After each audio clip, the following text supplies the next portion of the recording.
Hello class, this is a review of SPSS assignment part 1, and it's meant to kind of give you a overview of what to do for each task, make SPSS simplified for you so that it becomes sort of like the back of your hand. You sort of know it like second nature.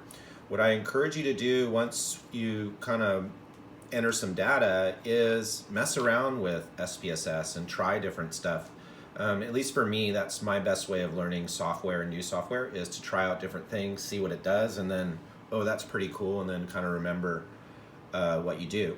Also, to do it over and over, then it becomes second nature. As you know, if you just do something once and then you put it away, you're going to forget it.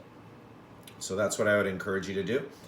And this is SPSS assignment part 1. And hopefully it'll be helpful for you to do each task. So let's hop right into it. As you can see, we have the study of the caffeine study, and then we've got some data that we're going to use for the caffeine study. So go ahead and read that caffeine study and the information. And then I'm going to show you how to use this information in SPSS. So what I'm doing right now is I'm going to copy and paste this information in the variables. You can enter the data here by just putting a 1 and entering it, but I'm just going to save myself some time and Control V, and it looks like I've correctly have the 30 ones and twos in there with notice on the left axis right here, this vertical axis, you're going to have all the subjects, and on this the top part, the horizontal axis, is where you put your variables.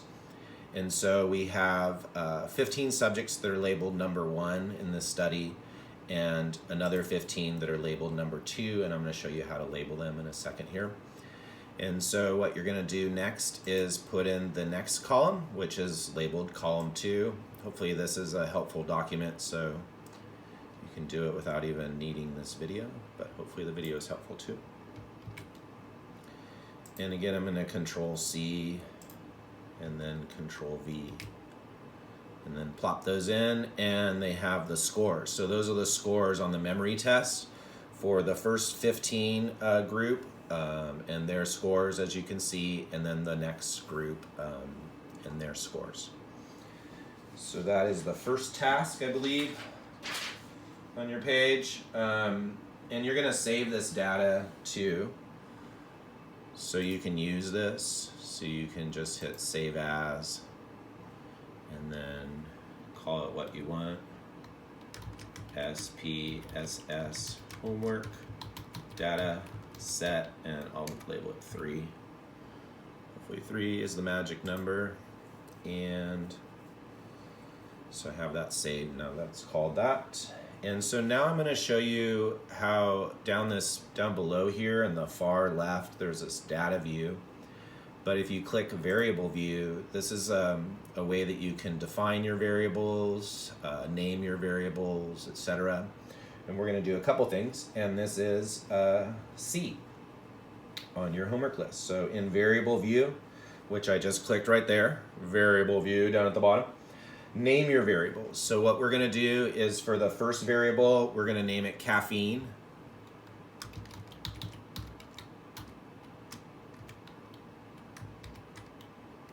And you don't want to use spaces or special characters when you label these. It won't let you. And then correct. Okay. So we've got them labeled. In terms of this numeric type, if you click that, you can see there's different types of variables that you can designate. We're going to leave it on numeric, but those are different variables that you can designate. This is the width that determines how long a string of variables can be if you designated this type as string. This is decimal place, so it shows the decimal place of your variables. We can leave it on at 2, or you can take it away, whatever you want. This is the label. So we want to change this. I do believe in the assignment And so we have already named our variables, and let's see what I have you do next. Specify type, we keep as numeric. Create labels, so we can create it as caffeine and correct answers. So we can leave it as caffeine. And then for this, we can say correct answers. And what this does is in charts that you print out, it'll show correct answers or whatever label that you put there. So that's kind of cool. Next thing, what does it ask you to do? For the caffeine row, specify what the values of 1 and 2 equal. And so that's right here where you have values. And now we're going to, since we didn't want to write, caffeine or no caffeine, we wanted to put it as a numerical value because SPSS likes numerical values. We want to do it as a string value. So what you want to do right here is click this and then specify what 1 and 2 mean. And so 1 is going to equal caffeine.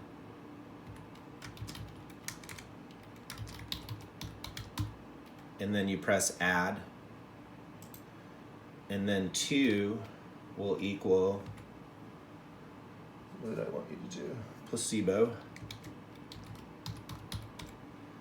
And then press add, and then press OK. And that designates the values for 1 and 2 and what they're equal to. And you don't need to do anything for this right here. This is missing, has to do with how you treat missing cases. You don't need to know that now. Columns is really redundant because if you see, if I click on the data view right here, you can just space the columns that way. That's what it has to do with. So I really don't find that very helpful. That's columns right here. Align has to do with where the numbers are aligned in your data, whether to the right, left, and whatnot. And this we can leave in right. And for measure, we actually want to change this. You want to specify the measures. And so for caffeine and placebo, that's going to be a nominal scale. And then for the number correct, you're going to specify it as scale. So for interval and ratio scales, SPSS treats them the same thing, and they are scales. So just remember that. So in the measure, we put nominal, and for caffeine, and then the caffeine variable, and for number of correct, we put scale. Okay, so next what you want to do is do the data, or print out the display the frequency tables and do the chart. So how are we going to do that? We are, because we've already basically dealt with our variables and labeled them and done all that good stuff. And so hopefully that gave you a good overview of what all these columns mean. The next thing we're going to do is, it says go to Analyze menu, choose Descriptive Statistics, choose Frequencies from the Descriptive Statistics choices. So let's do that. Analyze, Descriptive Statistics, and Frequencies. Then you select the variable that you're interested in and highlighting it, and then use the arrow to move it over. And so we'll select the variable correct answers right here and move that over, because that's the variable that we're really interested in looking at, is the display of how many correct answers these people got on the memory tests. And this is all together the groups as of right now. So we moved it over. Then what does it say? Make sure the display frequency tables box is checked. And it's already checked here. If it's not checked for you, it's probably just because I've been doing that for a lot and just remembered me. Remember me, right? And then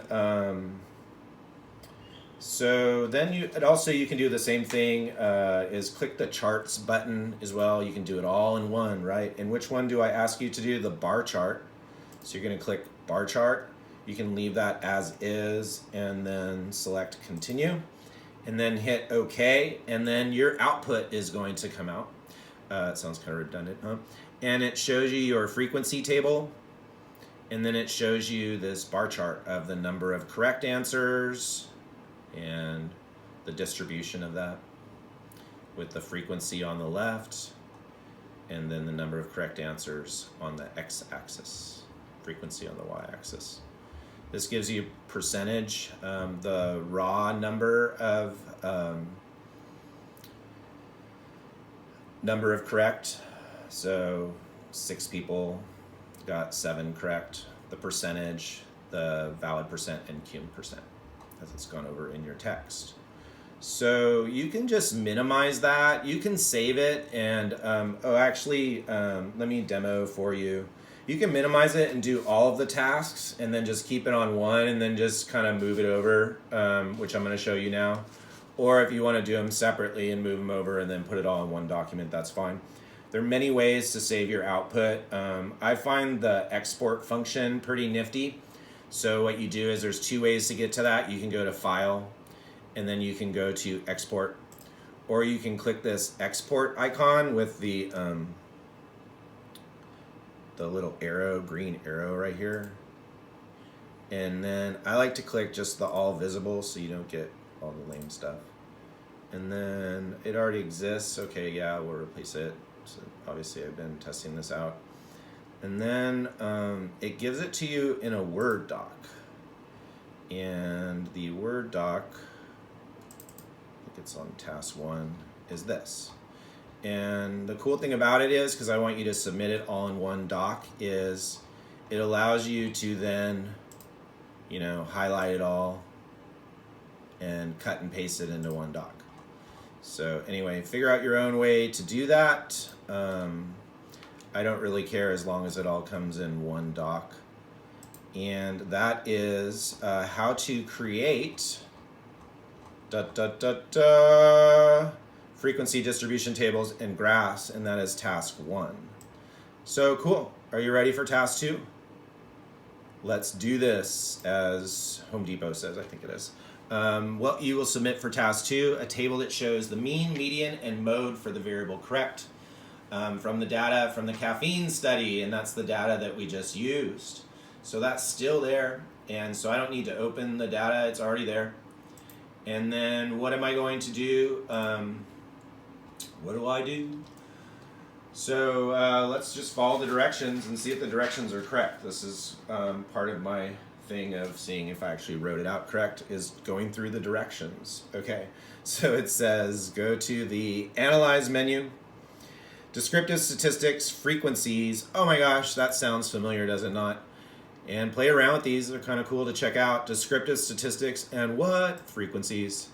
And then notice the variable is already over there, but if it isn't, you move it over, right? That's the one we're looking at and wanting to check out. And then we choose statistics. And what do you need to do for this one? The mean, median, and mode. Are you serious? Is it really this easy? Yeah. And then you hit continue. You can display the frequency tables or not, because we already displayed it, right? So you don't have to do that. And we're looking at the variable correct answers, and we're looking at the mean, median, and mode. And so voila, this is the first part. Did it save? Oh, it did as a different output. Maybe I closed the other output. That's what it probably did. But be that as it may, you can export it and then not close it up, and it'll just do a running thing like I was saying earlier. But this gives you, oh, it does give you the running output, my bad. And it gives you the mean, median, and mode right there. Okay. So really, that's that? Yeah. That was that for the mean, median, and mode.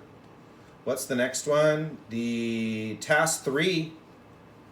You want to submit a table that shows the range, minimum, maximum, interquartile, and standard deviation for the correct.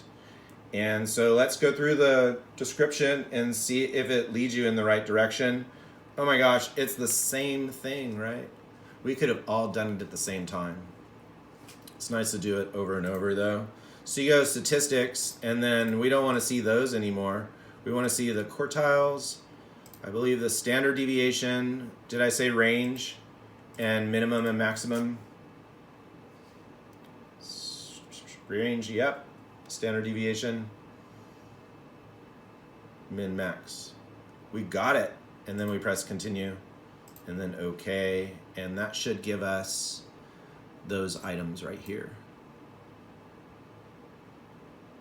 Okay. So that was task 3.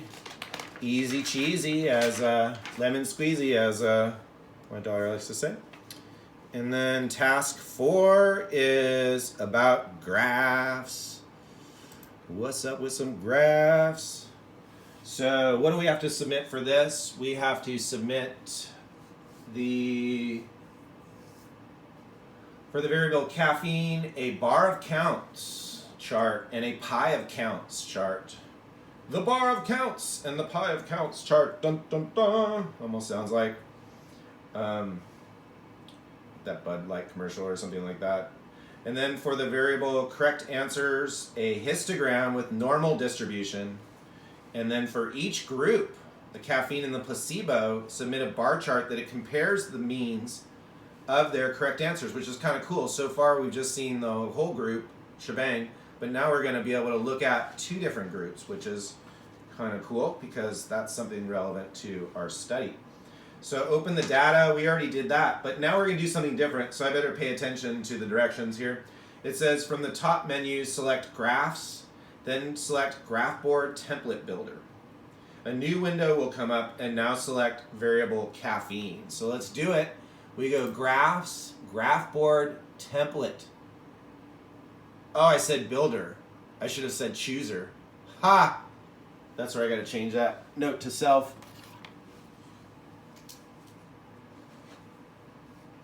Template chooser, not builder.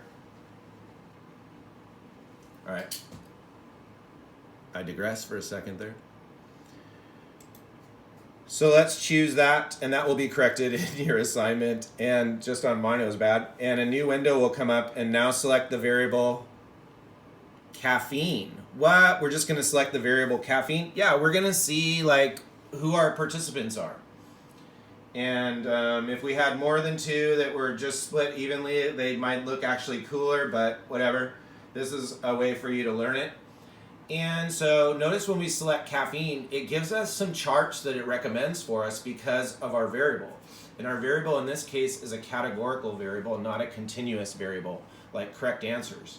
And so check out in your chapter what that means, but it basically means it's a nominal or ordinal variable, and the categorical variable. And the continuous would be the interval and ratio.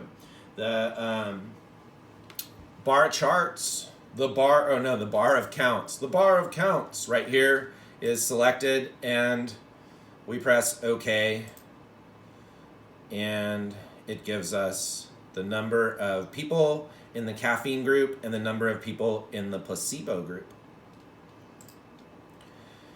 So next we're going to do graphs and graph board template chooser, and instead of bar of counts, we already have caffeine selected. Instead of bar of counts, we're going to do the pie of counts and press OK, and then it gives you a pie chart.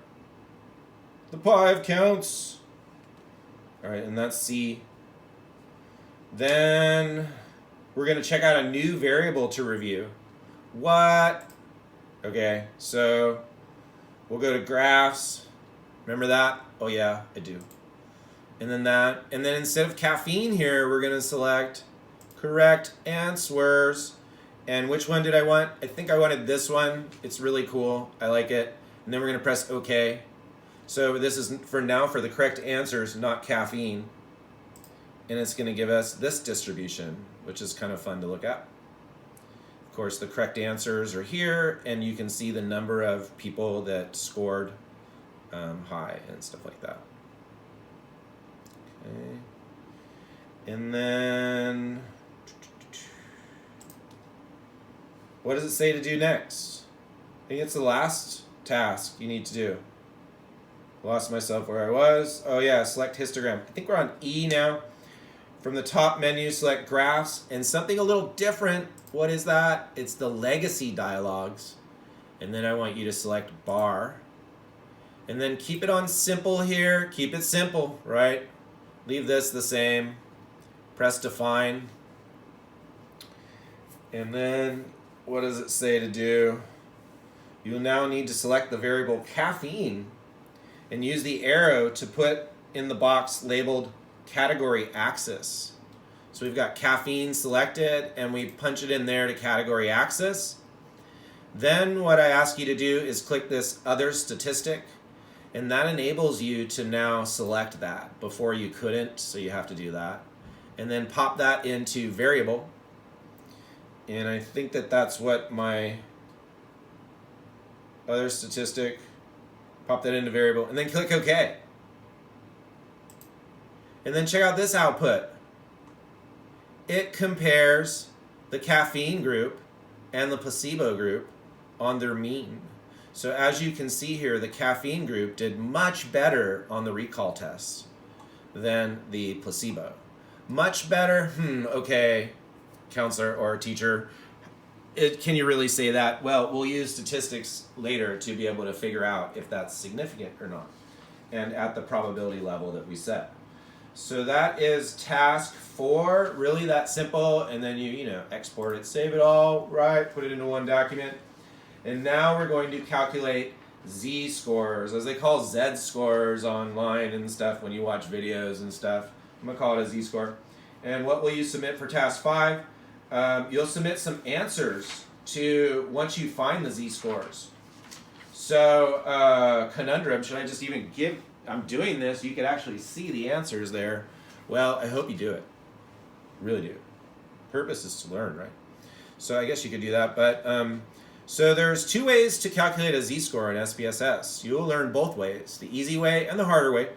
You'll learn the harder way as this knowledge will be relevant, crucial, did I say relevant? It's crucial for later SPSS activities. So do like Nike and just do it, right? So open the data, we already did that, it's here. And then the next one is, I gotta make a note here, something to fix. And go to Analyze menu, choose Descriptive Statistics, and then choose Descriptives. Select the variable you're interested by highlighting it and using the arrow to move it over. And then select the option Save Standardized Values as Variables and click OK. So let's go through those one at a time here. We go to Analyze. Hey, there's Descriptive Statistics. We've been there before, but not on frequencies. We're now going to click Descriptives, one below that. And what variable are we interested in studying? The correct answers. Okay, for the z-scores, that's the really one that we want to take a look at, and then be able to determine their z-score for each answer. And then you want to click the arrow to move it over. And then you press Save Standardized Values as Variables. And then you click OK. And then this output here gives you the mean. And I want you to write down the mean right now. So the mean is 7, and the standard deviation is 1.59741. Okay? And then if you minimize this, and you go here, you see now it gives you your z-scores. Okay? And in this column, Z correct. Okay, makes sense. And then that's the easy way to find your z-score. And then if I say, okay, what's the associated z-score for 10, you would say, okay, you get it right there, 10 right here. And for example, that would be this 1 point, what you see right there, if you can figure it out. See that closely. Okay, the next way to do it is to do it the harder way. Why? Because you need to know this, how to use this function. So now you want to go back to your data, which we are. We're here in our data, right? And if it's not collected, select the data view, or if it's not selected, select the data view. And you'll now notice a new column that shows your z-scores. Okay, that's D. Now using our same data, we're going to do something different. And whoa, I finally arrived there, which is F. Okay, so how are we going to do F? We're going to select transform. Make a note on my things. I'm going to change there. And then compute variable. So we're going to go to transform and then compute variable. Simple enough. What are we going to compute? Or what are we going to call it? Let's just call it Z score 2. That's our second z-score, just so you know. Okay, that's our z-score. And we're going to move this over here which is the correct answers variable, and then click this arrow. And then what you're going to do is put parentheses around this, and then click right there, and then you're going to subtract it from the mean. And the mean was, that I asked you to write down, do you remember what it was? That's right, it was 7. And then you're going to put parentheses around that. And so you're subtracting the scores from the mean, right? And then you're dividing it by the standard deviation, which is 1.59741. And you type that in, and then hopefully that will give you the correct output. Let's see, drum roll please. And it did. And so we can now minimize that, and we can see that the scores are essentially the same thing. So that concludes my presentation of SPSS and assignment part 1 and a video tutorial. I hope it was helpful. Cheers.